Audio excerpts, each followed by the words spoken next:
नमस्ते. आपलं अरविंद गणेश दामले चॅनेलमध्ये स्वागत आहे. मी अरविंद दामले आपल्यासमोर प्रस्तुत करीत आहे माझ्याच काही मराठी कविता. हा आहे ह्या कवितांच्या सत्राचा 425वा भाग. आपल्याला या पसंत पडल्या तर चॅनेलला सबस्क्राईब करा, लाईक करा, शेअर करा आणि बेल आयकॉन दाबायला विसरू नका. तर पहिली मराठीतली आहे. सरांनी विचारले, अगं मने, तू जेवायच्या आधी देवाची मनापासून प्रार्थना करतेस की नाही? ती म्हणाली, नाही सर, माझी आई नेहमी चांगलाच स्वयंपाक करते. दुसरी आहे. मी एका ठिकाणी वाचले, आपण जे खातो तसेच आपण असतो. मग मी विचार केला, मी फास्ट फूड खातो म्हणजे मी खूप चपळ असणार. मी रस्त्यावर गाडीवर स्वस्त काहीतरी खातो म्हणजे मी अत्यंत स्वस्त असणार. आणि कित्येक वेळा मित्रांकडून फुकटही खातो म्हणजे कदाचित माझे जगणेच फुकट असणार. तिसरी कविता आहे हनुमान चालीसावर आधारित, चौपाई क्रमांक 39. जो ये पढ़े हनुमान चालीसा, होय सिद्धि साखी गौरी सा. गौरीपति शंकर भगवान साक्षी हैं कि जो इस हनुमान चालीसा को पढ़ेगा उसे सिद्धि मिल जाएंगी. हनुमान चालीसा वाचल्याने अध्यात्म शक्ती मिळते. गौरीपती शंकर स्वतः असे करीत होते. कंखलची राणी सत्यवतीला हनुमानाने वाचविले. आत्महत्या करण्यापासून परावृत्त केले. नदीत उडी मारून मरावे तिला वाटत होते. वाचविल्यानंतर हनुमानाला माहित झाले होते. आत्महत्येचे कारण त्याने तिला विचारले.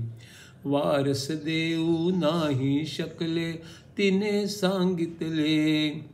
राजा समोर जाऊ कशी तिला वाटले होते. जगण्याहून मेलेले बरे तिला वाटले होते. कथा ऐकून हनुमानाला वाईट वाटले होते. जगण्याहून मेलेले बरे तिला वाटले होते. कथा ऐकून हनुमानाला वाईट वाटले होते.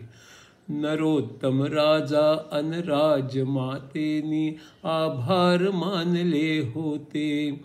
ते दोघेही दुःखी होते. ते म्हणाले होते, जगायचे तर कशासाठी त्यांनाही वाटत होते. विचार केला हनुमानाने मदत करीन सांगितले. करता येईल काहीतरी असे त्याने सांगितले. मतंग ऋषींचे स्मरण करून त्यांना बोलाविले. नमन केल्यावर त्यांना मदतीसाठी विनविले. काही मार्ग असेल का हनुमानाने विचारले.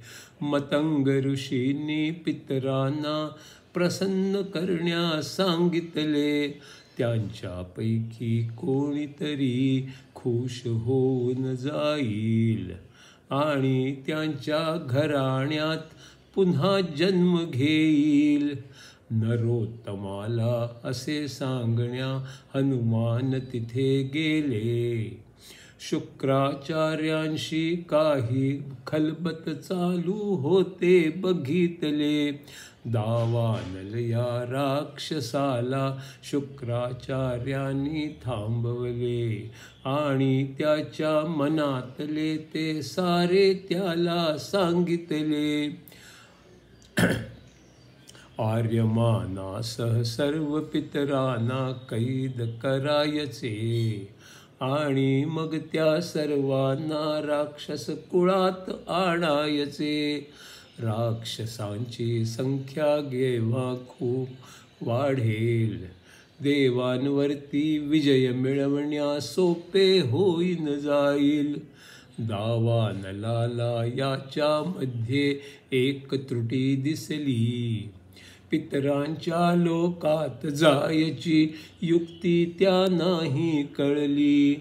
त्या प्रवेशाला शक्य मी करून घेणार. दावानल म्हणला की मी सैन्य तयार करणार. त्याच वेळी नरोत्तम पितरांची पूजा करीत होते. हनुमानाले पिंडदानासाठी स्वाधाला बोलवले होते. सगळ्या पिंडांच्या वतीने ती स्वीकार करणार होती. नरोत्तमाला तिचा आशीर्वाद देणार होती. पिंडांचा स्वीकार केला. हनुमानाला सांगितले. त्या साऱ्यांना मोक्ष मिळाला. ते गेलेही सांगितले. त्यांना परत जायचे नसेल हेही तिने सांगितले.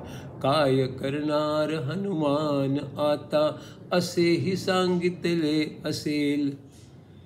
मतंग ऋषींना विचारावया मग हनुमान गेला. आर्यमानाला भेटून ये मतंग ऋषी बोलला.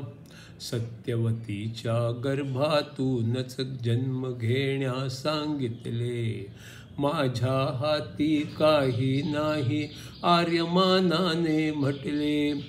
पूर्वकर्माप्रमाणे पुढला जन्म असतो आणि इच्छा काय राहिल्या त्याच्यावरही असतो. मग पितरांनाच विचारले काय हवे तुम्हाला. पितर म्हणाले आता तर मोक्ष मिळाला आम्हाला. एका पितराने सांगितले मला सर्व समजले. नरोत्तमाला वाचवण्याचे महत्त्व पण समजले. दावानल राक्षस सेनेसह पुढे येत होता. इंद्रदेवांच्या सेने सगळे युद्ध करणार होता. दावानलाच्या शक्तीशी सामना अवघड होता. विजयी होऊन दावानल पितृलोका गेला होता. पिंपळाच्या झाडामागे देव लपून बसले. दावानलाने शोधून सुद्धा नाही सापडले. शुक्राचार्य म्हणाला पिंपळांना साऱ्या उपटावे अन साऱ्या देवांना घेऊन परतुनी जावे.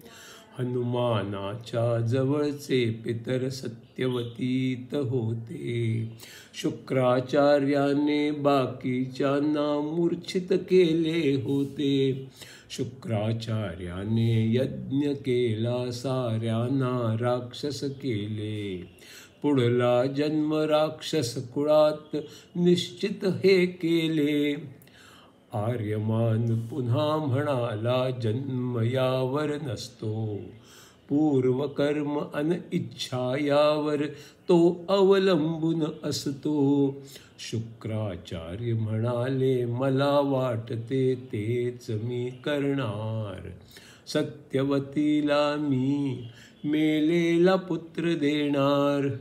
पुन्हा एकदा हनुमान याचे कारण शोधाया निघाला. दावानलाच्या अंताची तजवीज करण्या निघाला. सर्व पितरांना मुक्त केले अन एक नियम बनवला.